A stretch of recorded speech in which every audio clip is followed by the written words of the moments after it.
السلام علیکم ورحمۃ اللہ وبرکاتہ۔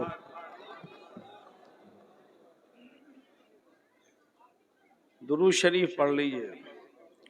اللہم صل علی محمد وعلی آل محمد کما صلیت علی ابراہیم وعلی آل ابراہیم انک حمید مجید۔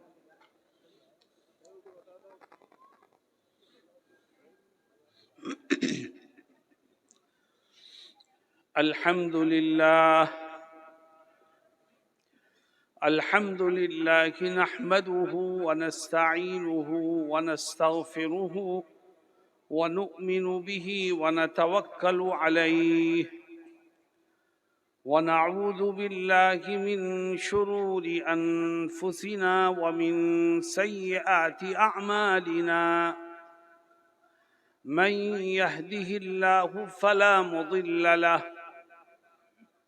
ومن يضلله فلا هادي له ونشهد أن لا إله إلا الله وحده لا شريك له ونشهد أن سيدنا ونبينا وشفيعنا وسندنا ومولانا محمدا عبده ورسوله صلی اللہ تعالی علیہ وعلى آلہ وصحبہ وبارک وسلم، اما بعد اعوذ باللہ من الشیطان الرجیم، بسم اللہ الرحمن الرحیم۔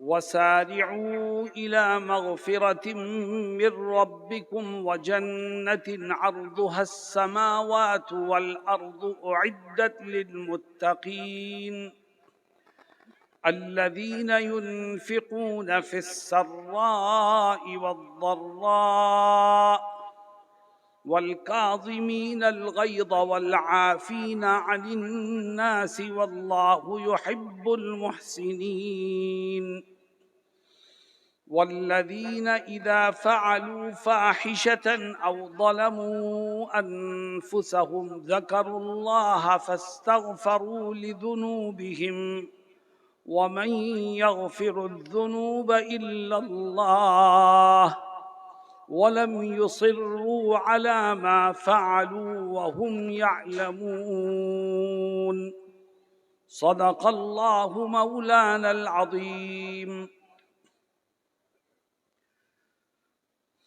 حضرات علماء کرام، معزز حاضرین، نوجوان ساتھیوں، بھائیوں اور بزرگوں، میں نے قرآن کریم کی کچھ آیات پڑھی ہیں۔ آپ نے سنی کہ نہیں سنی؟ بولو بھائی۔ میں نے قرآن پڑھا، آپ نے قرآن سنا۔ ہم تو عرب کے رہنے والے نہیں ہیں، ہم تو مکے اور مدینے میں نہیں رہتے، ہم کیسے قرآن پڑھ رہے ہیں؟ 1400 سال گزرنے کے بعد ہم کیسے قرآن سن رہے ہیں، سمجھ رہے ہیں، پڑھ رہے ہیں؟ یہ کیسے ممکن ہوا؟ اور ہمارا ملک عرب ملک سے ہزاروں میل دور ہے۔ ہمارے پاس وہ کون سی طاقت ہے جس نے ہمیں یہ موقع دیا ہے، یہ حوصلہ دیا ہے، یہ ہمت دی ہے کہ ہم قرآن کو پڑھیں، سمجھیں، سنیں اور اس کو دوسروں تک پہنچائیں؟ میرے دوستو، سب سے پہلی چیز یہ کہ اللہ نے ہمیں توفیق عطا فرمائی، کیونکہ اللہ کی توفیق کے بغیر کچھ نہیں ہو سکتا۔ اور دوسری چیز جو میں کہنا چاہتا ہوں اس کو سمجھو کہ آج اگر اسلام کی بہاریں موجود ہیں اس ملک میں، قرآن پڑھا اور سنا اور سمجھا اور پھیلایا جا رہا ہے، تو یہ اس ملک کے سیکولر آئین کی دین ہے۔ جب تک سیکولر آئین رہے گا آپ کا دین و دھرم محفوظ رہے گا، اور اگر اس کے سیکولر آئین کو گھن لگتا ہے تو سب سے بڑا نقصان ہمارے دین و دھرم کا ہوگا۔ میں آپ سے پوچھتا ہوں کیا دین و دھرم کے نقصان کو برداشت کرنے کو تیار ہو؟ کسی قیمت پر نہیں۔ لہذا ہم یہاں رہیں گے تو اپنے قرآن کے ساتھ رہیں گے، اپنی شریعت کے ساتھ رہیں گے، اپنی مسجدوں اور مدرسوں کے ساتھ رہیں گے۔ اور سنو میرے دوستوں، حالات سے گھبرانا مت۔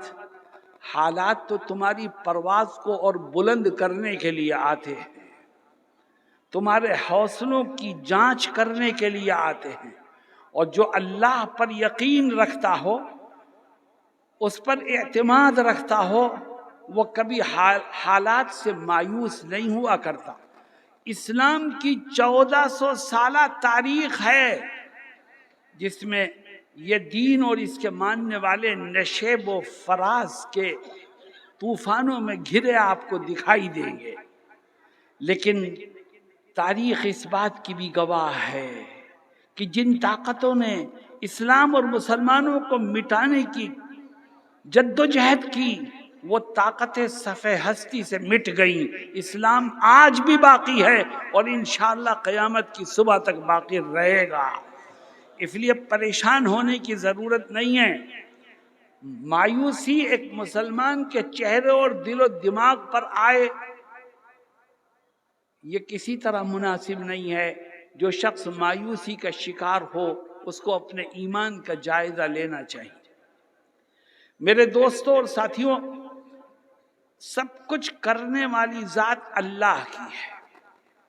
ہمیں اپنے تعلق کو اپنے رب سے مضبوط کرنا چاہیے۔ جب رب سے تعلق مضبوط ہوگا تو بندے خود بخود جھکنے پر مجبور ہوں گے، اور جب رب سے تعلق کمزور ہوگا تو یاد رکھو ہمارا دوست بھی دشمن بن جائے گا۔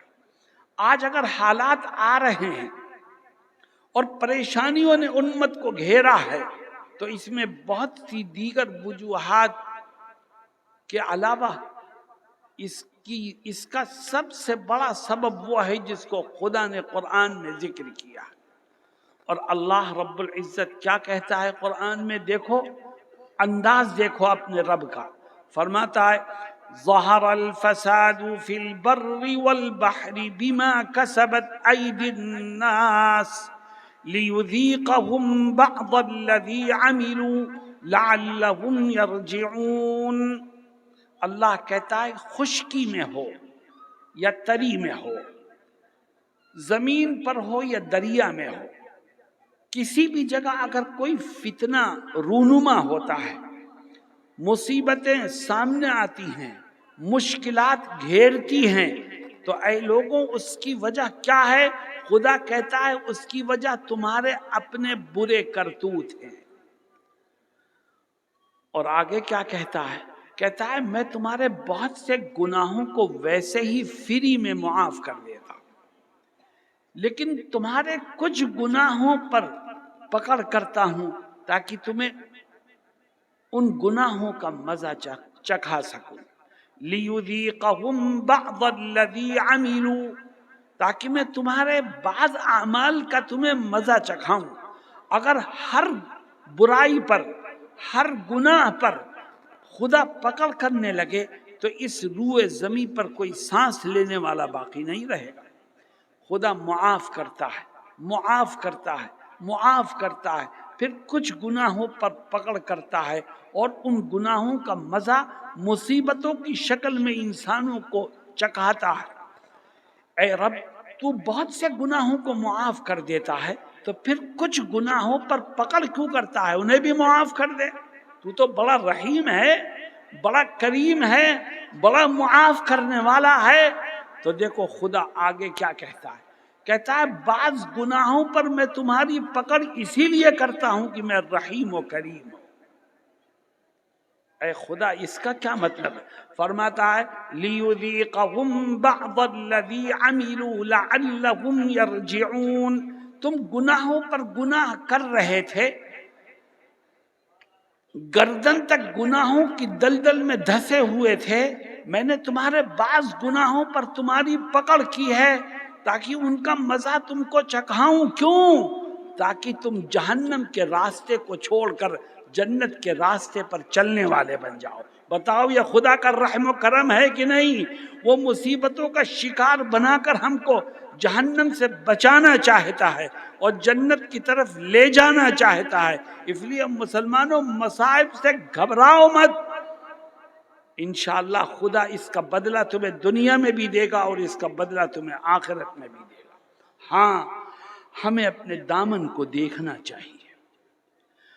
آج آپ یہ سمجھتے ہیں، آپ ہی نہیں، بہت سے، میں کہوں کہ 99% مسلمان یہ سمجھتا ہے کہ اگر حکومت بدل جائے، اگر بی جے پی کے سوا کسی اور کو اقتدار میں لا کے بٹھا دیا جائے تو حالات بدل جائیں گے، خوف امن سے بدل جائے گا، پریشانیاں چین و سکون سے بدل جائیں گی۔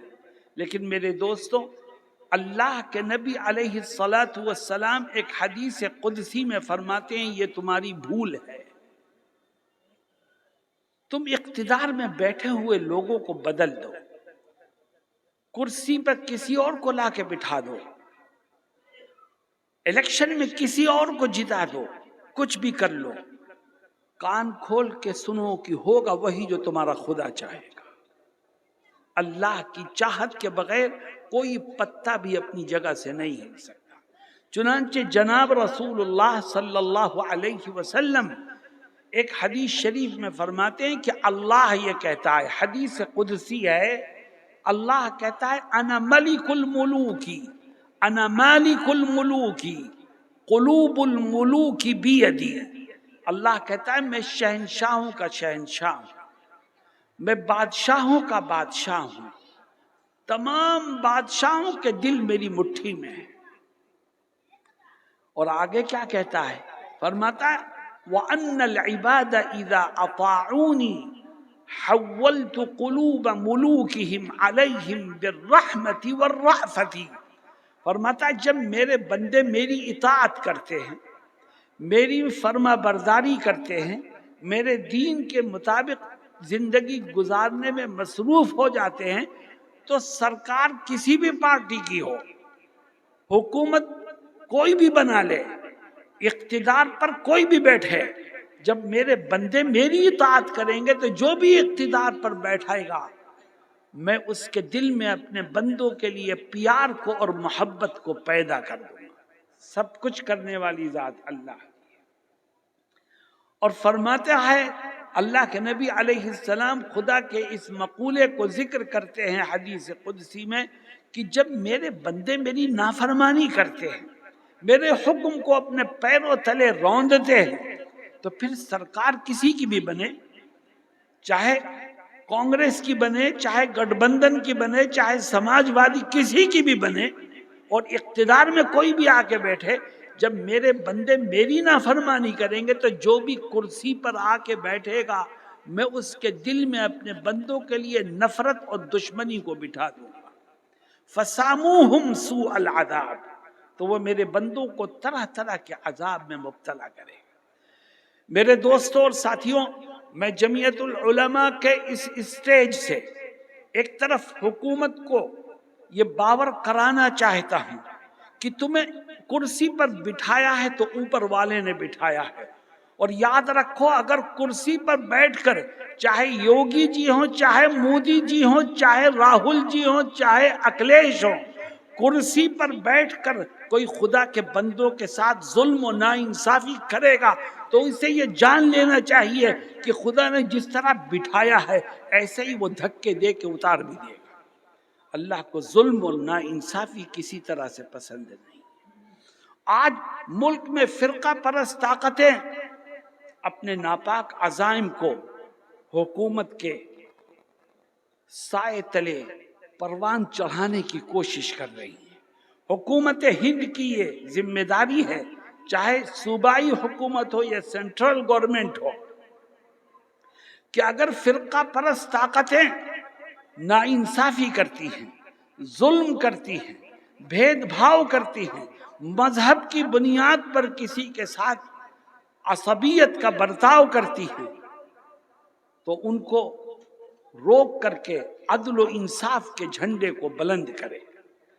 یہی ایک چیز ہے کہ جس کی وجہ سے خدا کی مدد آتی ہے اور کرسی پر بیٹھنے والے کا زمانہ لمبا ہوتا چلا جاتا ہے، لوگوں کے دلوں میں اس کی محبت بیٹھتی ہے، اور آسمان و زمین میں رہنے والے اس کی حکومت کی مضبوطی کے لیے دعائیں کرتے ہیں، کوششیں کرتے ہیں۔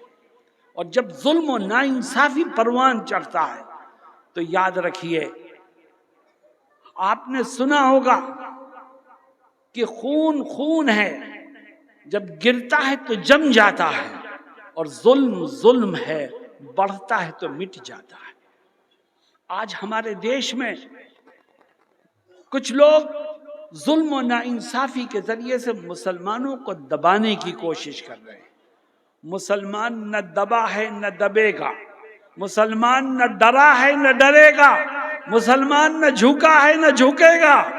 مسلمان اس دیش میں اگر مانتا ہے تو صرف اس دیش کے آئین کو مانتا ہے، اس کے سوا کسی کو نہیں مانتا۔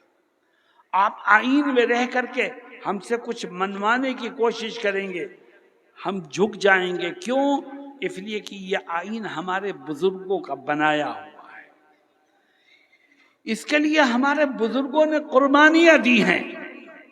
اور یاد رکھیے، قربانیاں اتنی لمبی ہیں، آپ نے سنا ہوگا ابھی، اور اتنی زیادہ ہیں کہ اس دیش کے جس حصے سے مٹی اٹھا کے سونگو گے، ہمارے بزرگوں کے خون کی خوشبو تمہیں محسوس ہوگی۔ آپ ہم سے کہتے ہو کہ نمبر 2 کے شہری ہو، ارے اس دھرتی کو آزاد ہم نے کرایا ہے، انگریزوں کو یہاں سے بھاگنے پر مجبور ہم نے کیا ہے، اس دیش میں آپ کو آزادی کے ساتھ جینے کا سلیقہ ہم نے سکھایا ہے، اس دیش کے گیسوئے برہم کو ہم نے سنوارا ہے، ہمیں آنکھیں دکھاتے ہو۔ اور یاد رکھو، ہم انگریز سے نہیں دبے تو کسی اور سے کیا دبیں گے؟ ہم تو صرف اپنے رب کی مانتے ہیں اور اپنے بزرگوں کے اس آئین کو اپنے سینے سے لگا کر کے کھڑے ہیں۔ جو آئین کو نقصان پہنچانے کی کوشش کرے گا، ہم اسے کسی قیمت پر کامیاب نہیں ہونے دیں گے۔ کیوں بھائی؟ اس کے لیے تیار ہو؟ میرے دوستوں اور ساتھیوں، جگہ جگہ ظلم و ناانصافی کی داستانیں اس ملک میں بکھری پڑی ہیں، لیکن میں ایک بات کہوں مسلمانوں، میری اس بات کو سمجھنے کی کوشش کرو کہ مسائل کو حل کرنے کے لیے آپ کو 3 میں سے 2 راستے منتخب کر رہے ہیں۔ مسائل روڈ پر حل کرنا چاہتے ہو، یا کورٹ میں حل کرنا چاہتے ہو، یا ٹیبل پہ حل کرنا چاہتے ہو۔ یاد رکھو، اگر مسائل روڈ پر حل کرنا چاہو گے تو کبھی کامیابی نہیں ملے گی۔ مسائل کو حل کرنے کے 2 ہی راستے ہیں، یا تو کورٹ میں حل کرو یا ٹیبل پر حل کرو۔ اور میں جمعیت کا ایک خادم ہونے کی بنیاد پر یہ کہہ سکتا ہوں کہ مسائل کورٹ سے حل ہوتے ہیں اور بات چیت سے حل ہوتے ہیں۔ آپ نے سنا ہوگا ابھی جمعیت کی تاریخ کہ اس نے کورٹ میں جا کے کتنے مسائل حل کروائے۔ ہم بعض موقعوں پر جذبات میں آتے ہیں اور یہ چاہتے ہیں کہ مسئلے روڈ پر حل ہوں، تو اس سے نقصان کے سوا کچھ حاصل نہیں ہو سکتا۔ مسائل کو حل کرنا دنیا کے کسی بھی قوم کے لیے، کسی بھی ملک کے لیے، کسی بھی شہری کے لیے، کسی بھی مذہب کے ماننے والوں کے لیے روڈ پر مسائل کو حل کرنا یہ ممکن ہی نہیں ہے۔ میرے دوستوں اور ساتھیوں، آپ نے سنا ہوگا کہ ابھی کل ایک حادثہ ہوا سنبھل میں، میرے دل پہ اس کا بہت اثر ہے، اور چونکہ میرے بالکل پڑوس میں وہ شہر آباد ہے، میں سفر میں تھا، میں نے کل بھی وہاں لوگ بھیجے، آج بھی ہمارا وفد گیا تھا، اور ہماری پوری تحقیق ہے، میں اس جلسے میں کھلے عام کہہ رہا ہوں، ہماری تحقیق یہ ہے کہ وہاں جو کچھ ہوا وہ پولیس کا ظلم اور بربریت ہے۔ فرقہ پرست طاقتوں کے ساتھ پولیس نے مل کر کے ظلم و ناانصافی کی داستان وہاں گڑھی ہے، اور یاد رکھو معصوموں کا خون نہ کبھی رائے گا گیا ہے اور نہ رائے گا جائے گا انشاءاللہ۔ ظلم کرنے والے دنیا میں بھی بھگتیں گے، اور وہی نہیں ان کی آنے والی نسلیں بھی بھگتیں گی۔ ہم نے یو پی جمعیت کی طرف سے یہ طے کیا ہے کہ ہم وہاں کے کیس کی مزید تحقیقات کرتے ہیں، اور تحقیقات کے بعد ضروری ہوا تو ہم نامزد طور پر ظالم اور مصیبت میں مبتلا کرنے والے، ظلم کرنے والے اور مصیبت میں لوگوں کو مبتلا کرنے والوں کے خلاف انشاءاللہ کورٹ میں جائیں گے، اور آئین اور دستور کے مطابق ان کو سزا دلوا کر کے رہیں گے انشاءاللہ۔ میرے دوستوں اور ساتھیوں، مگر میں نے جو بات کہی تھی میں پھر اپنی بات پر آتا کہ سب کچھ کرنے والی ذات اللہ کی ہے۔ اس دھرتی کا کوئی پتہ بھی اپنی جگہ سے اللہ کے حکم کے بغیر نہیں ہل سکتا۔ اللہ قرآن کریم میں کیا کہتا ہے؟ فرماتا ہے وَعِندَهُ مَفَاتِحُ الْغَيْبِ لَا يَعْلَمُهَا إِلَّا هُوَ وَيَعْلَمُ مَا فِي الْبَرِّ وَالْبَحْرِ وَمَا تَسْقُطُ مِنْ وَرَقَةٍ إِلَّا يَعْلَمُهَا وَلَا حَبَّةٍ فِي ظُلُمَاتِ الْأَرْضِ وَلَا رَطْبٍ وَلَا يَابِسٍ إِلَّا فِي كِتَابٍ مُبِينٍ۔ میرے دوستوں اور ساتھیوں، اللہ کی کتاب کو مضبوطی سے تھامو، ان پریشان کن حالات میں بھی بچنے کی راہیں آپ کو ملتی چلی جائیں گی۔ آج مسلمان اپنے کردار کو، اپنے اخلاق کو، اپنے کیریکٹر کو اتنا خراب کر چکا ہے کہ خدا کی رحمت کے دروازے ایسا لگتا ہے کہ بند ہو گئے۔ میں آپ سے یہ کہنا چاہتا ہوں کہ اسلام مدینے سے نکلا مکے میں آیا، مکے سے نکلا عرب کی گھاٹیوں میں اور صحراؤں میں پہنچا، اور عرب سے نکل کے عجم میں آیا، اور پھر مشرق و مغرب، شمال و جنوب ہر جگہ اسلام کا جھنڈا بلند ہوا۔ کیوں؟ یاد رکھو اسلام نمازوں سے نہیں پھیلا، اسلام روزوں سے نہیں پھیلا، اسلام حج سے نہیں پھیلا، اسلام زکوٰۃ سے نہیں پھیلا، اسلام پھیلا ہے تو بہترین اخلاق اور عمدہ کیریکٹر سے پھیلا ہے۔ آج مسلمان اپنا کردار خراب کر چکا ہے، یہی وجہ ہے کہ ہمارے دوست بھی دشمن بن گئے ہیں، اور ہمارے ساتھ رہنے والے ہماری مخالفت پر آمادہ ہو گئے ہیں۔ آؤ ہم اسلامی اخلاق اور کردار کو پہچاننے کی کوشش کریں۔ میں نے قرآن کریم کی چند آیتیں آپ کے سامنے پڑھی ہیں، جس میں رب ذوالجلال ہمیں اسلامی اخلاق اور کردار کا حامل بننے کی تلقین فرما رہا ہے۔ میرے دوستوں اور ساتھیوں، آپ نے سنا کہ اس دیش میں کچھ طاقتیں ہیں جو مسلمانوں کے اوقاف کو ہڑپ کرنا چاہتی ہیں۔ سد سکندری بن کے جمعیت علماء ہند کھڑی ہو گئی ہے، اور حضرت مولانا ارشد مدنی ہر جگہ کہتے ہیں کہ ہم اوقاف کی حفاظت کے لیے آخری حد تک جائیں گے، کیونکہ اوقاف یہ مسلمانوں کا سرمایہ ہے، ہمارے آبا و اجداد کا سرمایہ ہے۔ اس میں ہم کسی غیر کی مداخلت کو کسی قیمت پر برداشت کرنے کو تیار نہیں ہیں۔ لیکن میرے دوستو، جس طرح اوقاف ہمارا سرمایہ ہے، اسی طرح قرآن بھی ہمارا سرمایہ ہے، شریعت بھی ہمارا سرمایہ ہے، دین بھی ہمارا سرمایہ ہے، اسلام بھی ہمارا سرمایہ ہے۔ ہم کسی سرمایہ کو نہیں چھوڑیں گے۔ کیوں بھائی، تیار ہو اس کے لیے؟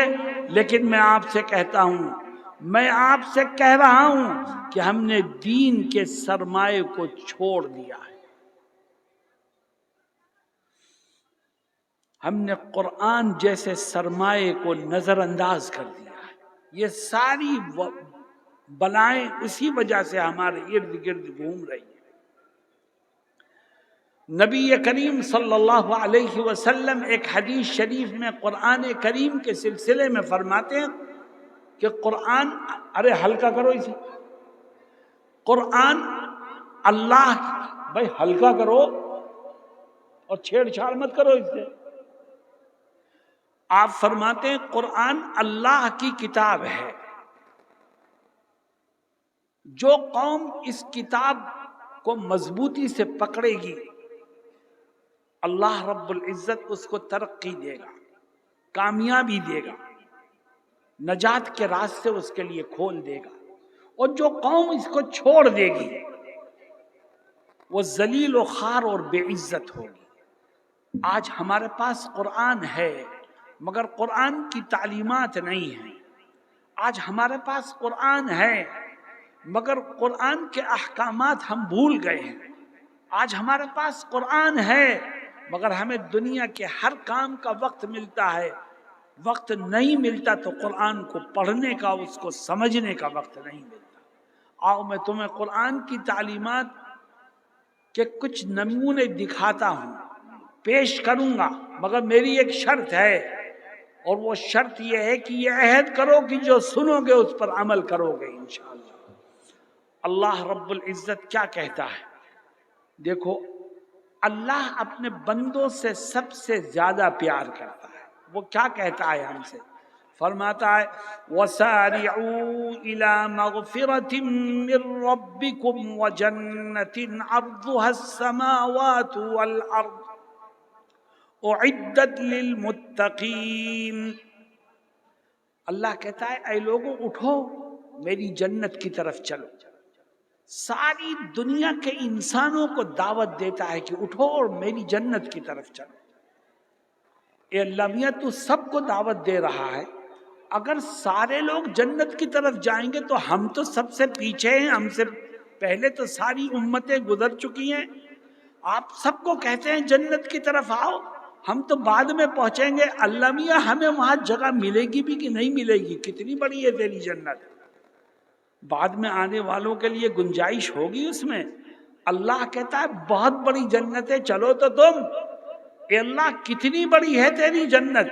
فرماتا ہے اتنی بڑی ہے، اتنی بڑی ہے کہ تمہارے دماغ کے چھوٹے سے کمپیوٹر میں وہ فٹ ہی نہیں ہو سکتی.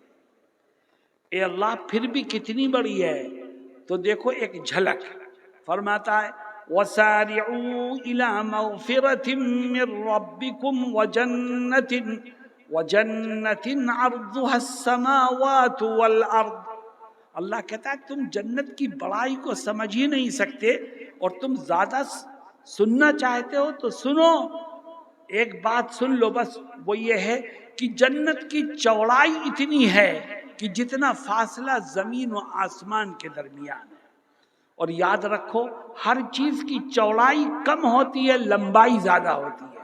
جب جنت کی چوڑائی اتنی ہے کہ جتنا فاصلہ زمین و آسمان کے درمیان ہے تو اس کی لمبائی کتنی ہوگی اس کو انسان سمجھ ہی نہیں سکتا. اب سوال یہ ہے کہ یہ بتاؤ جنت میں جانے کو تیار ہو کہ نہیں؟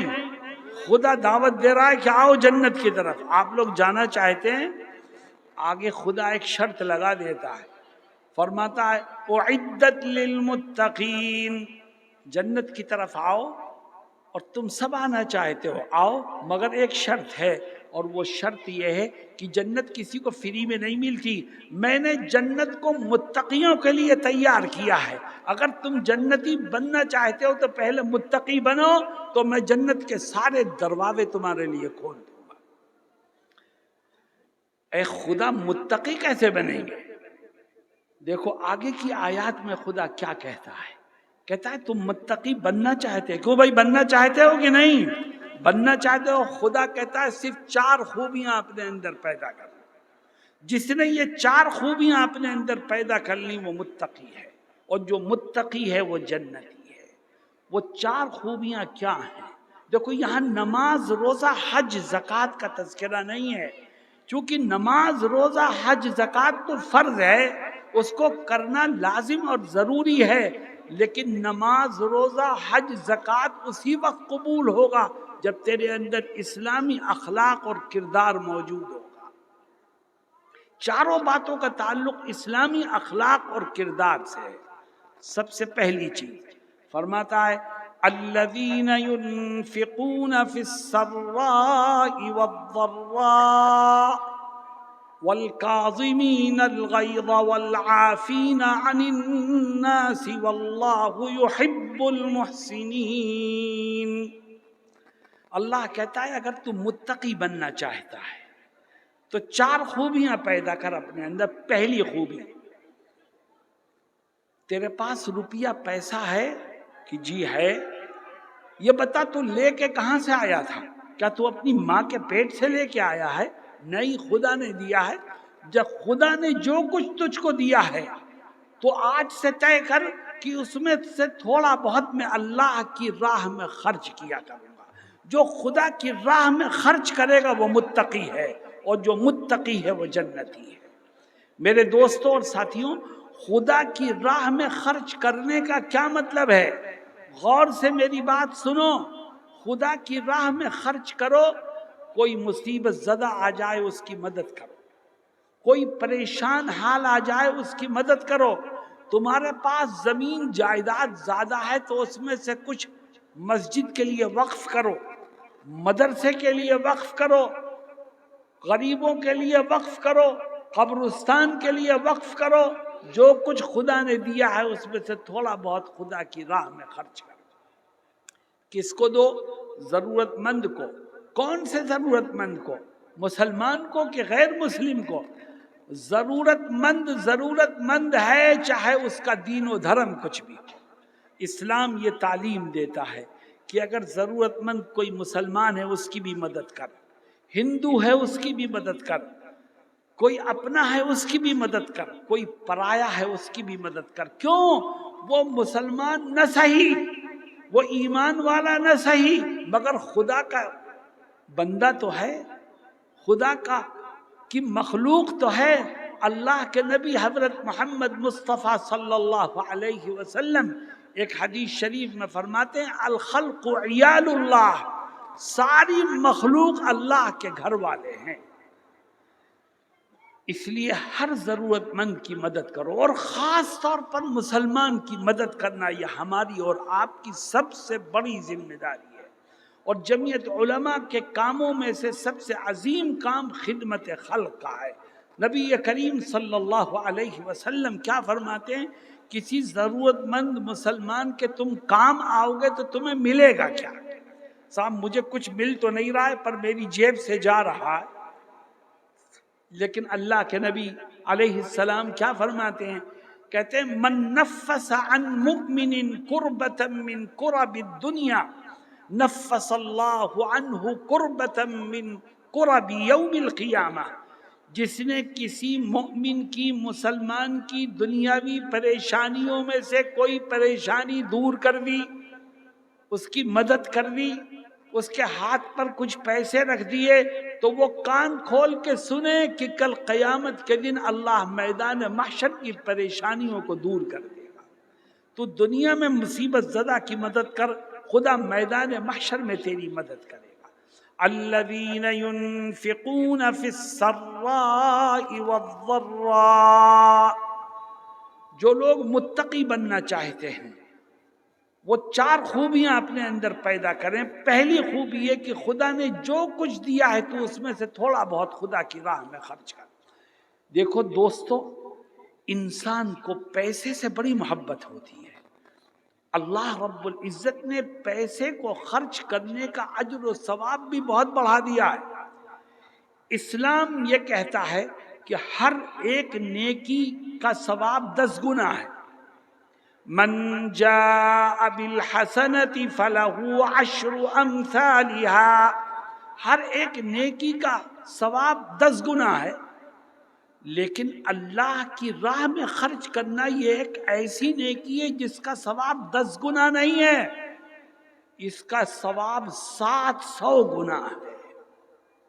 اور 700 گنا پر پہنچ کر بھی خدا فل اسٹاپ نہیں لگاتا، کہتا ہے تو نے 1 پیسہ خرچ کیا، میں تجھے 700 گنا دوں گا۔